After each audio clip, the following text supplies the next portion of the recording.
ہیں۔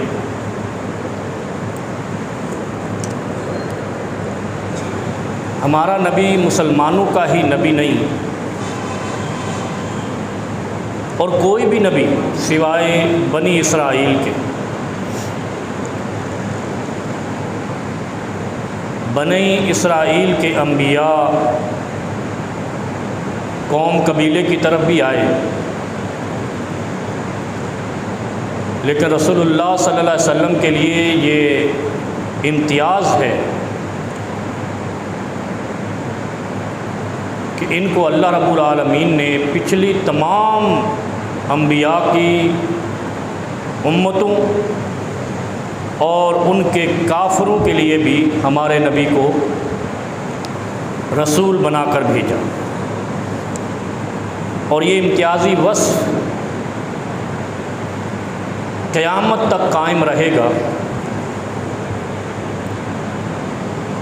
کوئی مانے تو مومن، کوئی نہ مانے تو کافر،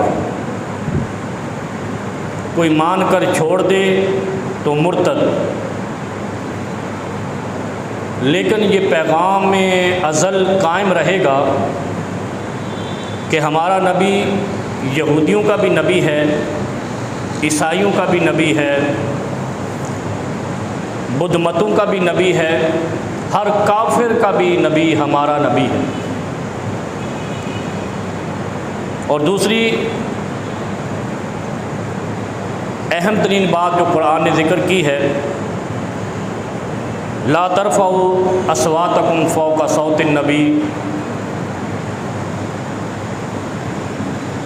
بڑا اہم یہ بیان ہے۔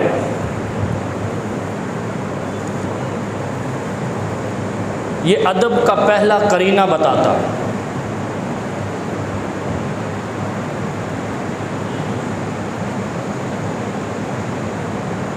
وَلَا تَمْشِ فِي الْأَرْضِ مَرَحًا لَن تَخْرِقَ الْأَرْضَ وَلَن تَبْلُغَ الْجِبَالَ طُولًا، یہ بھی قرآن کی نصیحتیں ہیں کہ غرور نہیں کرنا زمین پر، نہ تو زمین پھاڑ سکے گا، نہ تو پہاڑوں کو کاٹ سکے گا، سر کر سکے گا، نہ تو آسمان کو پھاڑ سکے۔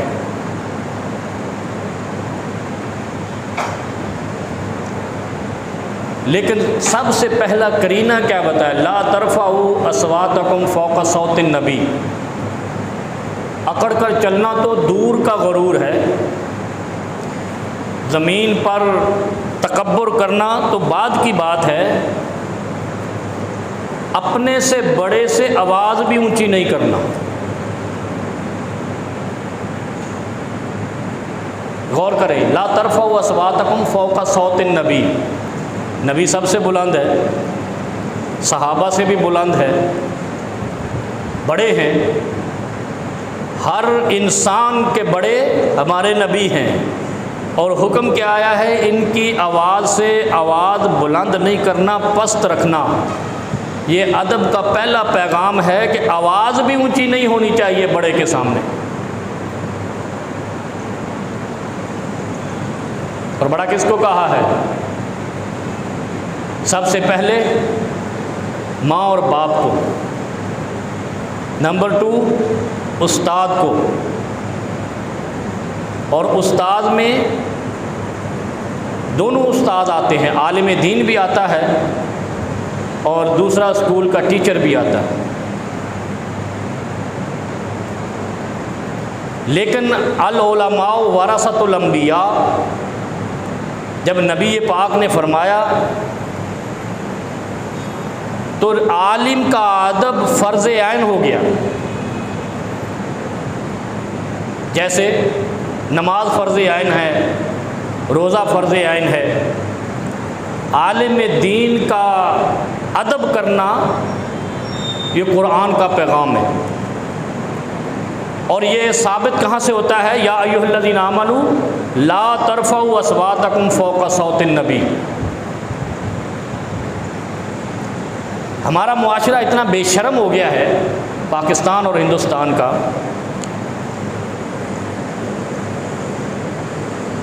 تحقیق کے معاملے میں علماء پر جرا کو، انجینئر پر جرا کو، ڈاکٹر پر جرا کو بھی اپنا پیشہ سمجھتا ہے کہ ہم بھی کر سکتے ہیں کیونکہ یہ آپس میں کر رہے ہیں، حالانکہ یہ اس چیز میں نہیں آتا کہ جس کو ادب کہا گیا ہے، اس کو تحقیق کہا گیا ہے۔ تحقیق کے نام پہ ایک دوسرے پر متوازی حیثیت رکھنے والا تنقید کر سکتا ہے، اس کے فارمولے کو غلط قرار دے سکتا ہے، اس کی تشریح کو غلط قرار دے سکتا ہے، لیکن ایک سیکھنے والا جو محقق نہیں ہے یا انجینئر ڈاکٹر یا کچھ بھی نہیں ہے، وہ اس تنقید کو اپنے لیے فریضہ نہیں سمجھ سکتا۔ یا ایھا الذین آمنوا لا ترفعوا اصواتکم فوق صوت النبی، پہلا پیغام قرآن کا، جب تک ادب نہیں آتا نصیب نہیں بنتا۔ وہ کیسے کہتے ہیں، با ادب با نصیب، بے ادب بے نصیب۔ اور ہمارے آپ دیکھ لیں اخلاق اور آداب دونوں مفقود ہیں، اور آگے بڑی تکلیف دہ بات ہے، رزق بھی مفقود ہے، خوشحالی بھی مفقود ہے۔ جن لوگوں پر قرآن نازل ہوا اور جو لوگ وہاں سننے والے تھے، جنہوں نے یہ ادب سیکھا اور ادب پہ عمل کیا، کوئی بکریاں چراتا تھا، کوئی مزدوری کرتا تھا، کوئی لکڑیاں کاٹتا تھا، کوئی غربت کی چکی میں پس رہا تھا، کوئی غلامی پہ مجبور تھا، کوئی منڈیوں میں بک رہے تھے، کتنی غربت تھی، اور چند خاندان قابض تھے، چند خاندان اس معاشرے میں قبضہ کر کے بیٹھے ہوئے تھے اور انسانوں کو منڈیوں میں فروخت کرتے، ان سے مزدوری کرواتے، جبری مشقت کرواتے، جو بھی ہے۔ لیکن جب نبی علیہ الصلوۃ والسلام مبعوث ہوئے، قرآن آیا، پیغام آیا کہ ادب کے دائرے میں رہنا ہے، تو غلاموں نے بھی آقا کا ادب کیا، اور جو آقا بنے ہوئے تھے جبری، ان پر وہ غالب آ گئے ادب و اخلاق کی وجہ سے۔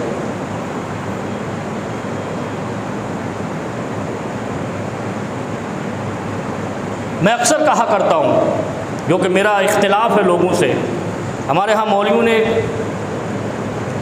دین کا نقشہ کچھ بدلا ہے، کوئی اس کا منہج بدلا ہوا ہے، اس کی وجہ بنیادی فرقہ واریت ہے۔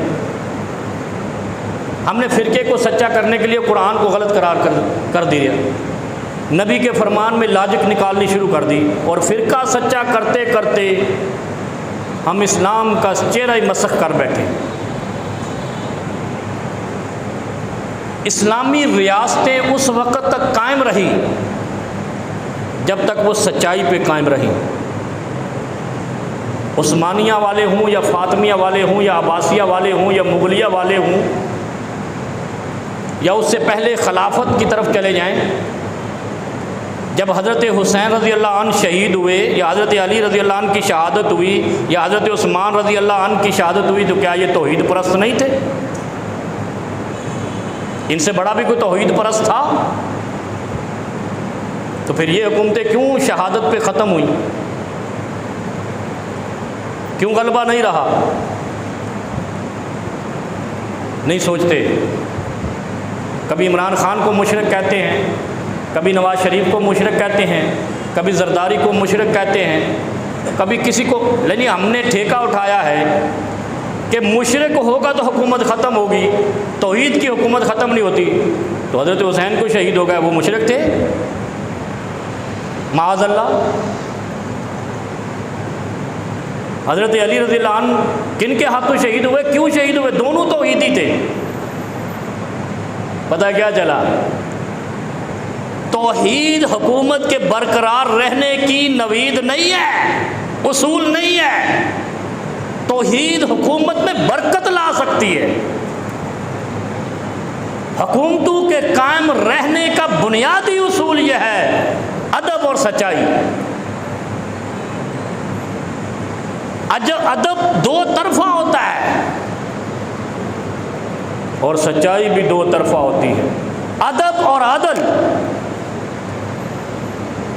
یہ آپ کو مقتدر بھی کر سکتا ہے اور آپ کو مجبور اور مقید بھی کر سکتا ہے۔ مقید کہتے ہیں قیدی۔ یہ بڑا اہم اصول ہے خاص طور پہ قانون کے لیے۔ ادب اور عدل جس قوم میں نہیں رہتا وہ مقتدر نہیں رہتی، وہ مسلمان کیوں نہ ہو، کافر کیوں نہ ہو۔ کیوں؟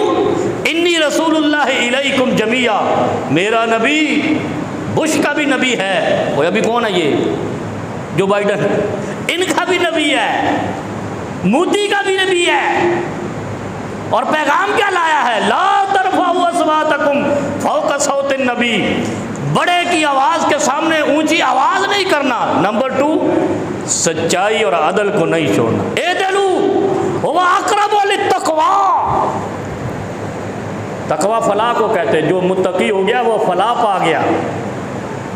اور مولویوں نے فلاح صرف قبر میں رکھی ہے، ایسا نہیں ہے۔ یہ بھی فلاح تو یہاں نظر آئے،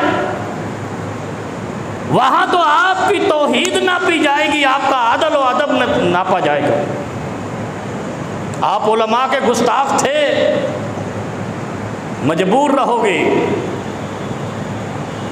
آپ بڑوں کے والدین کے گستاخ اور بے ادب تھے، مجبور رہو گے۔ آپ انصاف نہیں کرتے تھے، لوٹ مار کرتے تھے، مجبور رہو گے۔ آپ جب آپ کے پاس کوئی کیس آتا تھا اس میں عدل نہیں کرتے تھے، مجبور رہو گے۔ اور بڑی تنخواہوں سے پیٹ نہ بھرا تو انشاءاللہ اگلی اولادیں بھی مجبور ہو جائیں گی۔ یہ دکھایا جائے گا، عبرت دکھائی جاتی ہے دنیا والوں کو کہ آخر انجام یہی ہے۔ آپ کو میں مثال دیتا ہوں کرنے کی وجہ سے۔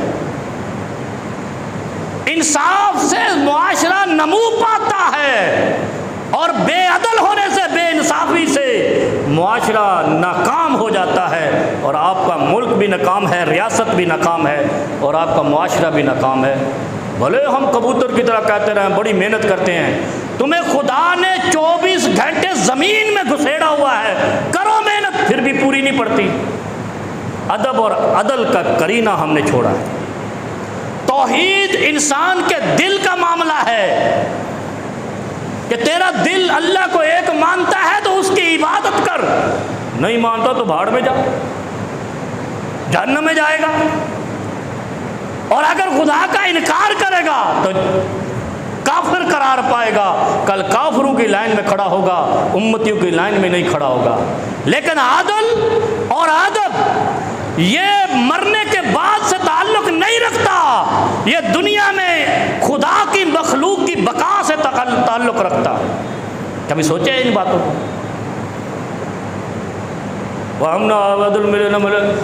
دیکھا جائے، کل دیکھیں گے حشر میں، عدل کا حشر سے تعلق ہی نہیں ہے۔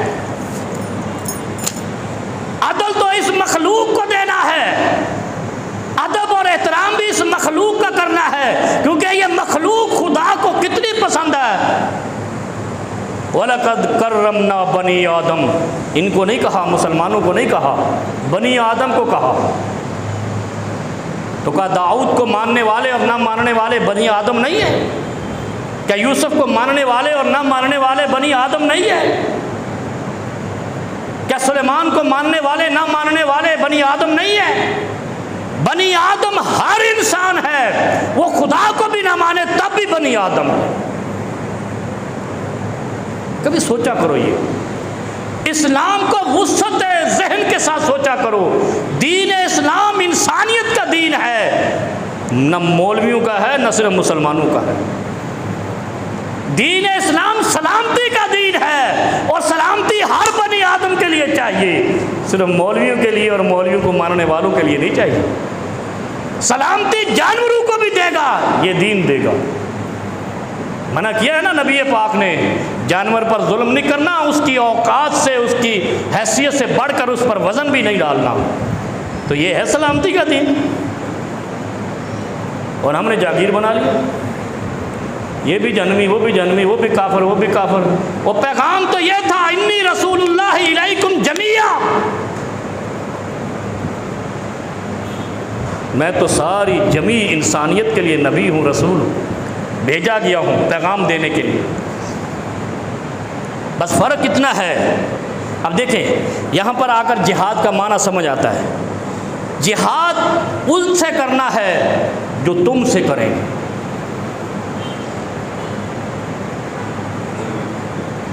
جن لوگوں نے جنگ پہ آمادہ نہیں ہوئے، جن کو جا کر جب پیغام دیا انہوں نے جنگ نہیں کی، معاہدہ کر لیا، تو کیا مارا ان کو؟ کیا ان سے جنگ ہوئی؟ پھر نہیں ہوئی۔ کتنے لوگ تھے جن کو ذمہ بنا کر عرب میں رکھا گیا، مارا نہیں گیا۔ اور اگر ذمہ بنا کر نہ رکھا جاتا تو حضرت عمر رضی اللہ عنہ کو مارنے والا تو کافر تھا ابو لولو، وہ کیسے پہنچ جاتا دربار خلافت تک؟ اس کا مطلب ہے جو مسلمان کو مارے خدا کے حکم کا منکر ہو جائے، جہاد صرف اس سے ہوگا، وہ بھی اس صورت میں جب وہ تم سے لڑائی پر آ جائے۔ ہم ایسے جا کے گھس جاتے ہیں۔ کوئی ایک جنگ صحابہ کے زمانے میں بلا وجہ نہیں ہوئی جب تک کہ وہ یا تو گستاخیاں کرنے پہ نہیں آئے تھے یا حملہ آور نہیں ہوئے تھے۔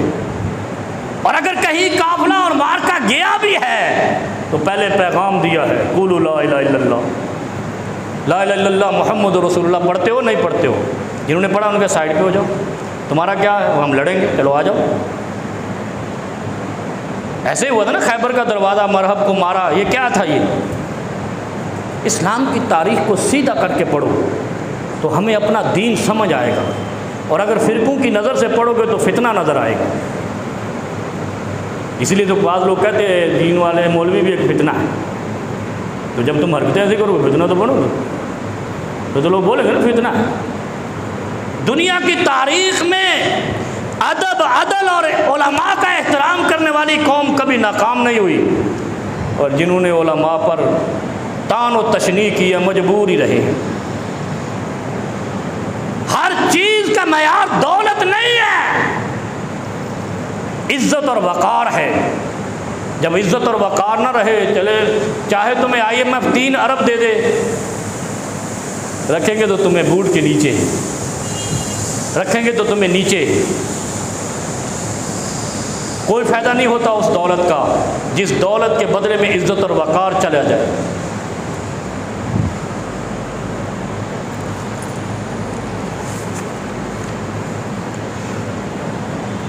اب اس میں شیطان کیسے، وہ کہتے ہیں نا سن لگانا، سن لگانا سمجھتے ہو؟ چوری کرنے والے دیواروں میں سوراخ کر کے چوری کرتے ہیں، جو کبھی سنا ہوگا، سن لگانا کہتے ہیں۔ پتہ نہیں یہاں کون سا سن لگاتے ہیں، یہ تو ہمارے حکمران پوری قوم کو سن لگائے ہوئے ہیں، پوری پاکستانی قوم کو سن لگی ہوئی ہے۔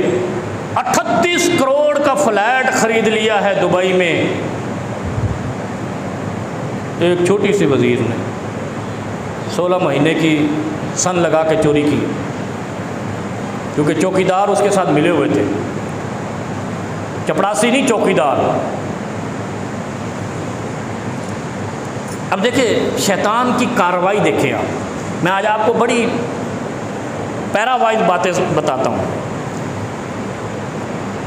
آدم علیہ السلام کو جنت سے نکالا گیا تھا، دنیا میں لے آئے، یہ سارا واقعہ تو آپ نے سنا ہے۔ میں آپ کو وہ بتاتا ہوں کہ شیطان نے واردات کیسے ڈالی تھی، یہ اپنے گریبان میں دیکھنا ہے، پھر ہم کیا کر رہے ہیں اور ہمیں لوگ کیا کہہ رہے ہیں۔ اللہ کہتا ہے یا آدم هل ادلک علی شجرۃ، شجرۃ الخلد، شجرۃ الخلد کسے کہتے ہیں؟ ایسا درخت جو قیامت تک رہے گا. خلد شجرہ کہتے ہیں درخت کو, خلد کہتے ہیں ہمیشہ. وَمُلْكٍ لَا يَبْلَى, اور ایسی مملکت دوں گا جو کبھی ختم نہیں ہوگی. اللہ نے آدم علیہ السلام کو ایک درخت بتایا, یہ درخت ہے, یہ ہمیشہ کے لیے ہے, یہ آپ کو دے رہا ہوں.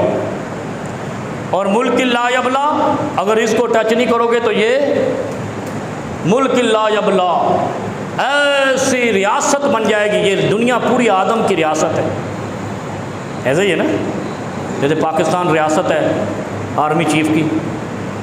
تو ہم نہیں کہتے وزیر اعظم کی ہے یا صدر مملکت کی ہے, نہیں, پاکستان ریاست ہے آرمی چیف کی.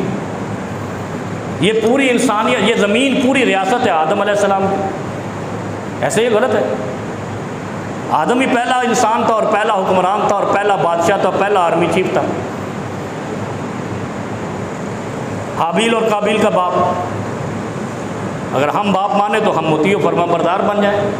ہم مانتے نہیں ہیں, اس لیے دھکے کھا رہے ہیں, مجبور ہیں, مقید ہیں. گورے بھی مار رہے ہیں, اپنے بھی مار رہے ہیں. آخر سوچو یہ کیوں ایسا ہوتا ہے. آج میں نے خبر پڑھی ہے کہ سعودی عرب نے پتہ نہیں کتنے 3 اپنے فوجیوں کو غداری کی وجہ سے جناب وہ سر قلم کر دیے. پتہ چلا غدار کون ہوتا ہے, جو گیٹ پہ ہوتا ہے, گھر والا غدار نہیں ہوتا. غدار وہ بنتا ہے, تاریخ میں جتنی تاریخ ہے پڑھ کے دیکھو. یہ میر جعفر اور میر صادق کون تھے؟ یہ ہندوستان کے رہائشی نہیں تھے, یہ ٹیپو سلطان کے فوجی تھے, جرنیل تھے, وہاں کے میجر جنرل تھے. غدار کبھی بھی سویلین نہیں ہو سکتا, یہ اصول ہے. سویلین اپنا گھر ہی بیچ دے گا اور کیا کر لے گا, ریاست تو نہیں بیچ سکتا. اگر گارڈ صحیح ہو, چوکیدار صحیح ہو, پہرے دار صحیح ہو, تو کبھی غداری نہیں ہو سکتی. اللہ رب العالمین نے آدم علیہ السلام سے کہا یہ درخت ہے, اگر تو اس کو نہیں چھیڑے گا تو ایسی مملکت دوں گا لا یبلا, جس پر کبھی آزمائش نہیں آئے گی, کبھی ختم نہیں ہوگی. یبلا کہتے ہیں ابتلا میں نہیں جائے گی, ختم نہیں ہوگی. شیطان آیا نا, شیطان آ کے کہتا ہے یار بات سنو, یہ جو تمہیں کہا نا اس درخت کا پھل نہیں کھانا, یہ تو گر رہا ہے, یہ تو پکا ہوا ہے, یہ تو میٹھا ہے, یہ تو ایسا ہے ویسا ہے. یہ جو آپ سے کہا گیا ہے نا کہ اس کو نہیں کھانا, یہ آپ کے ساتھ زیادتی کی, آپ کو اچھی چیز سے ہٹا دیا. ہمارے ہاں ایسی چیزیں آتی ہیں نا, چینی ڈالی ہے, پتہ نہیں سیرا ڈالا ہے, کھیر بنائی ہے, لیکن کس کی؟ 12ویں کے نام پہ ہے, حسین کے نام پہ ہے, فلانے غوث بخش کے نام پہ ہے, میر بخش کے نام پہ, ایسے ہی ہے نا, فقیر بخش کے نام پہ ہے. کرتے ہیں نا, ہے تو چینی, ہے تو چاول. مولوی دلیل میں نے خود سنا دلیل دے رہے, وہ آپ کا کوکب ستارہ کہتا ہے یار وہابی پاگل ہو گئے ہیں, چاول کو کہتے ہیں حرام ہے. الو کے پٹھے خنزیر کیوں حرام ہے؟ وہ بھی تو گوشت ہے, ذبح کر کے کھا جاؤ. کیوں حرام ہے؟ وہ بھی گوشت ہے, جب تو اس کا خون بہا دو گے وہ بھی, کیونکہ اصل شرط تو خون بہانا ہے نا. گیدڑ کیوں حرام ہے؟ کتا کیوں حرام ہے تو وہ بھی گوشت, وہ بکتا بھی ہے. کیوں حرام ہے؟ حالانکہ وہ بھی گوشت ہے, جیسے بکرے کا گوشت ہے, بلکہ گوروں سے پوچھو وہ کہتے ہیں بکرے سے کتا زیادہ لذیذ ہے. حرام اس لیے ہے, ہائے ہائے ہائے ہائے, خدا نے حرام کیا ہے, تو نے ماننا ہے تو مومن, نہیں مانا تو کافر. تو مانے گا تو مومن, نہیں مانا تو کافر. اصل میں ادب اور عدل یہی ہے, حکم خدا آیا ہے, تیرا ادب یہ ہے کہ تو لا ترفعوا اصواتکم, اگر دلیلیں نہیں گھڑ, اگر جے پہ نہیں کر, کیا کہتے ہیں چیبا جبی نہیں کر, حکم آیا ہے مان کے چل, تو مومن کہلائے گا. شیطان آیا آدم کے پاس, یا تیرے ساتھ زیادتی کی ہے تیرے رب نے. بہکاتا دیکھو کیسے ہے, اتنا میٹھا پھل ہے, اتنا اچھا درخت ہے, وہ پکا ہوا بھی ہے اور لذیذ بھی ہے, تجھے کہا نہیں کھانا, اللہ میں کھا کے دکھاتا ہوں.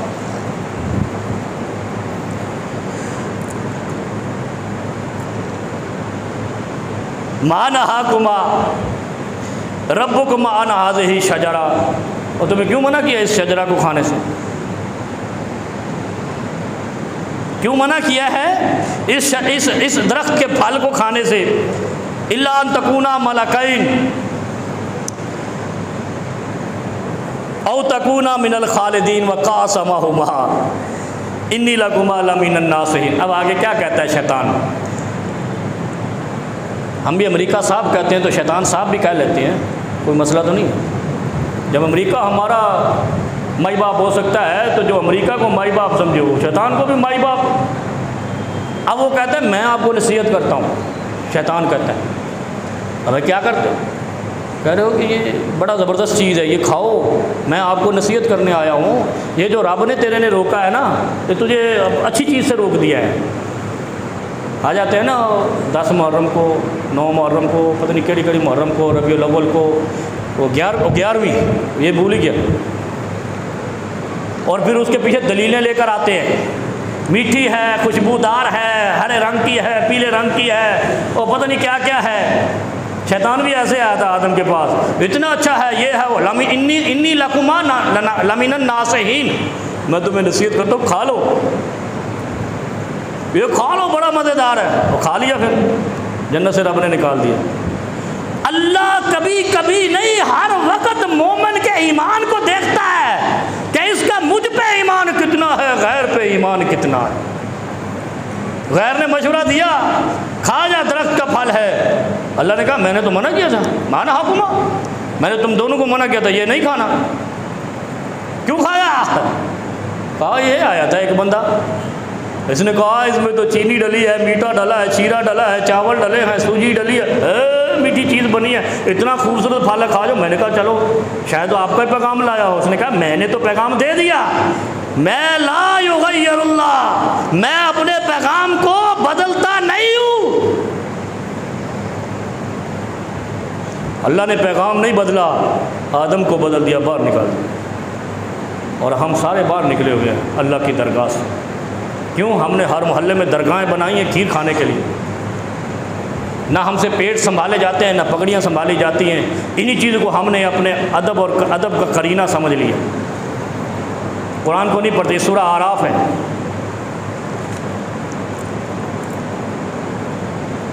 فَدَلَّاهُمَا بِغُرُورٍ, پکڑ کے لے گیا آدم کو.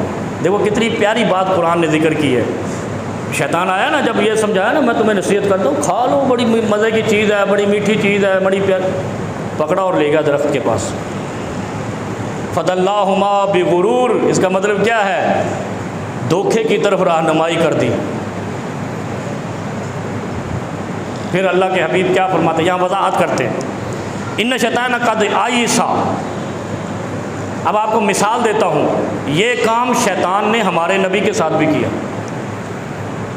ہمارے ساتھ تو روز کرتا ہے نا یہ کام, بڑے مزیدار چیزیں ہیں, ہر روز ہمارے گھروں میں آتے ہیں. مولویوں کے گھر میں ریل پیل رہتی, کبھی کھانا نہیں پکاتے, بہت کم پکاتے ہیں. ایک طبقہ ہے ان کو کھانا پکانے کے, ان کے اخراجات بہت کم, اسی لیے لوگ جلتے ہیں, یار مولوی کردہ کچھ نہیں, کھاندہ بہت ہے. اس کی وجہ یہی ہے. شیطان آیا نبی علیہ الصلوۃ والسلام کے پاس. مدینے میں شیطان آ سکتا ہے, لیکن یہ تمہیں سکھانے کے لیے آیا تھا. نبی نے جو بھی کام کیا ہے امت کو سکھانے کے لیے. شیطان اور کافر مدینے اور مکے میں داخل نہیں ہو سکتا, لیکن نبی علیہ السلام کے پاس وہ آیا, تبھی تو کنکریاں ماری نا, کنکری اور جمرات, وہ آپ کے لیے تھا. حج کا فریضہ دینا تھا نا, اس میں ایک ایکشن تھا, اور جوتے نہیں مارنا, پتھر مارنا ہے, کنکر, شیطان کو مارنا ہے, امت کو سکھلانے کے لیے. یعنی حج کے موقع پہ بھی شیطان نے ہمارے نبی کو روکا. اور ایک جگہ اور ہے, ان شیطان قد آئیسا ان یعبد فی بلدکم ھذا, جب مایوس ہو گیا نا، ایسا کہتے ہیں مایوس ہو گیا، شیطان مایوس ہو گیا. بلد کہتے ہیں شہر کو، ہاذا مدینہ. جب شیطان مایوس ہو گیا نا، مدینے نے میری چکر جکڑ کوئی نہیں آندا، میری گل کوئی نہیں مندا مدینے. اب شیطان نے چال کھیلی. یہ میں آپ کو بڑی اہم بات بتانے لگا ہوں. ہمارے ہاں تو ہر روز ہر نماز میں کر رہا ہوتا ہے شیطان.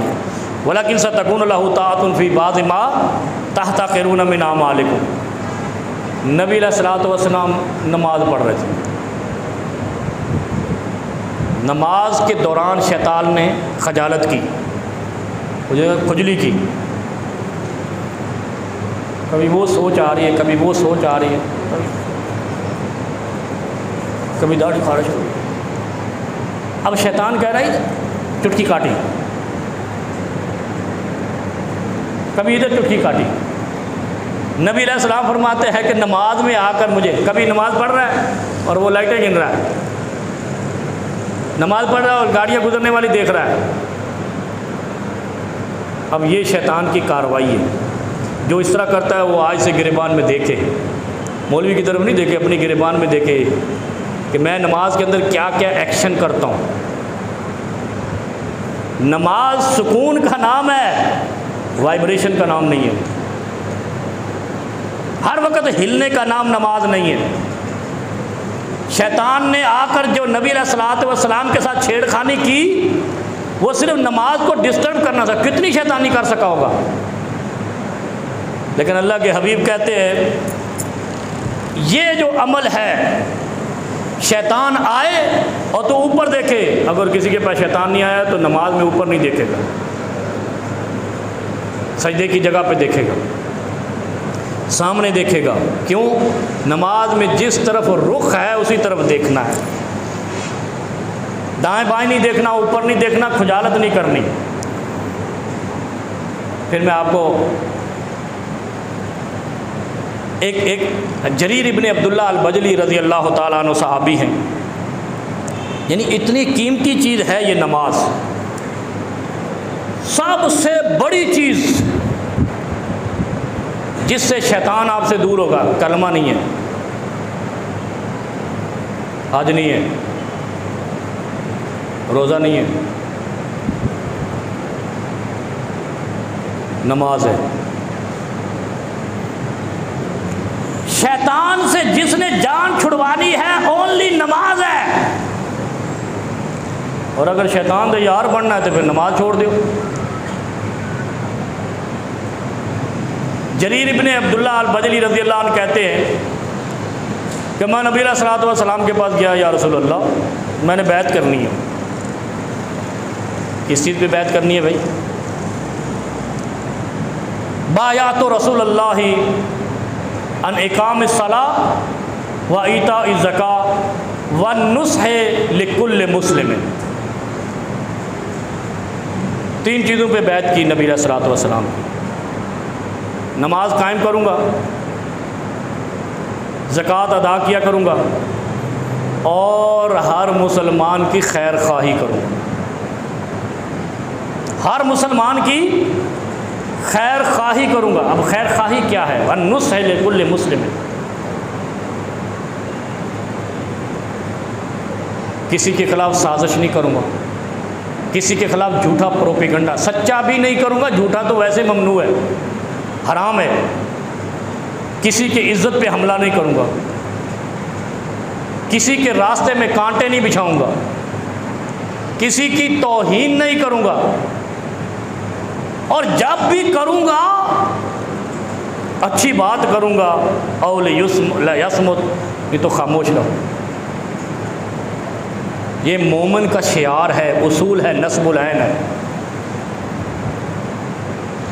کہ کبھی بھی مومن کی زبان سے کسی مسلمان کو تکلیف نہ پہنچے، وہ کامیاب اور فلاح پانے والا مسلمان ہے.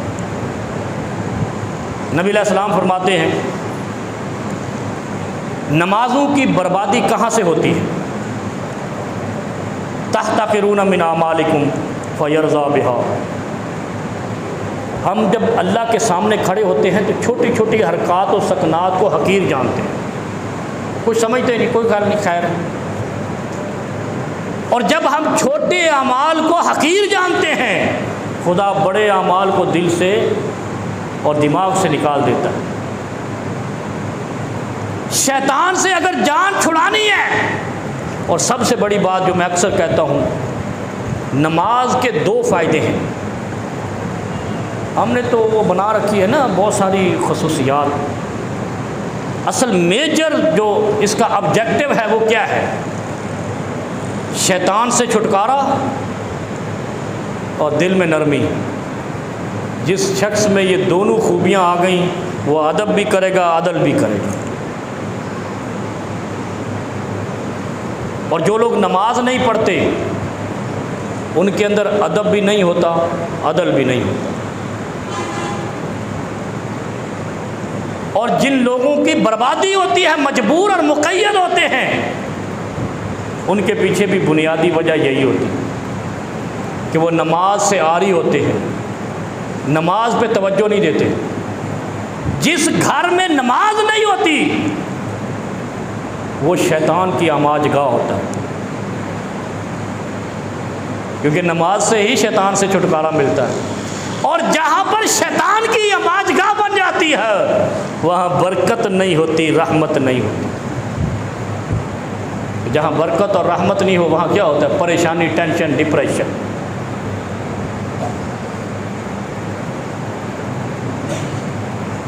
اور جب یہ ساری چیزیں آتی ہیں، ٹینشن وغیرہ، پھر کیا ہوتا ہے؟ پھر بیماریاں آتی ہیں۔ یہ بیماریاں کوئی ایسی چیز نہیں ہے کہ جو ہم نہیں لاتے، یہ ہم خود لاتے ہیں۔ اس لیے کہ جب نماز سے غفلت ہوتی ہے ٹینشن آتی ہے، ٹینشن کے پیچھے آفت آتی ہے، اور وہ آفت اللہ کی پکڑ ہوتی ہے۔ اور وہ آفت اس لیے آتی ہے کہ وہ شیطان قد آئیسا، وہ تمہیں مایوس کر چکا ہوتا ہے، کوئی کام ہی نہیں ہوتا، پریشان ہوتے ہیں، کوئی آگے ترقی نہیں ہو رہی، کوئی سٹیپ نہیں بدل رہا، کوئی مال پانی نہیں آ رہا، کچھ برکت نہیں ہو رہی۔ پھر اس کے بعد کیا ہوتا ہے؟ انسان پریشانیوں کا مجموعہ بن جاتا ہے، اور پریشانیوں کے بعد بیماریوں کا مرکز بن جاتا ہے۔ اور یہ ساری چیزیں بنیاد کہاں سے شروع ہوئی؟ نماز سے۔ نماز چھوڑی نہیں تو اللہ کی پکڑ کے دروازے آپ کی طرف کھلے نہیں۔ اس لیے میرے بھائی، شیطان سے چھٹکارا، دل کو نرم کرنا، ادب اور عدل کا، اب ہم عدل مانگتے ہیں حکمرانوں سے، ہم عدل کرتے ہیں اللہ کے ساتھ۔ اللہ نے 5 نمازیں فرض کی ہیں، یہ مذاق ہے؟ اس لیے کہ شیطان اگر 2-4 گھنٹے تم اللہ سے دور رہے، شیطان تمہیں پکڑ لے گا، اور جب پکڑ لے گا پھر وہ آپ کو سہانے خواب آدم کی طرح دکھائے گا، جیسے آدم کو دکھائے میٹھا پھل ہے۔ اور اس کے بعد جب شیطان کی پکڑ میں تم آ گئے تو نکلتے گئے، وہ آپ کو نئی نئی اسکیمیں بتائے گا، وہ ایسے کر لو، ایسے کر لو، ایسا الجھو گے کہ خدا کو بھول جاؤ گے۔ اور جب خدا کو بھولتا ہے انسان تو خدا اس پر نسیم منسیہ ہو جاتا ہے، اس کو بھی بھلا دیتا ہے، اور پھر وہ بھول بھلائیوں میں رہ جاتا ہے۔ اس لیے نماز کی پابندی کیا کرو، نماز ہی آپ کو نجات دلائے گی، نماز ہی آپ کو فلاح دلائے گی۔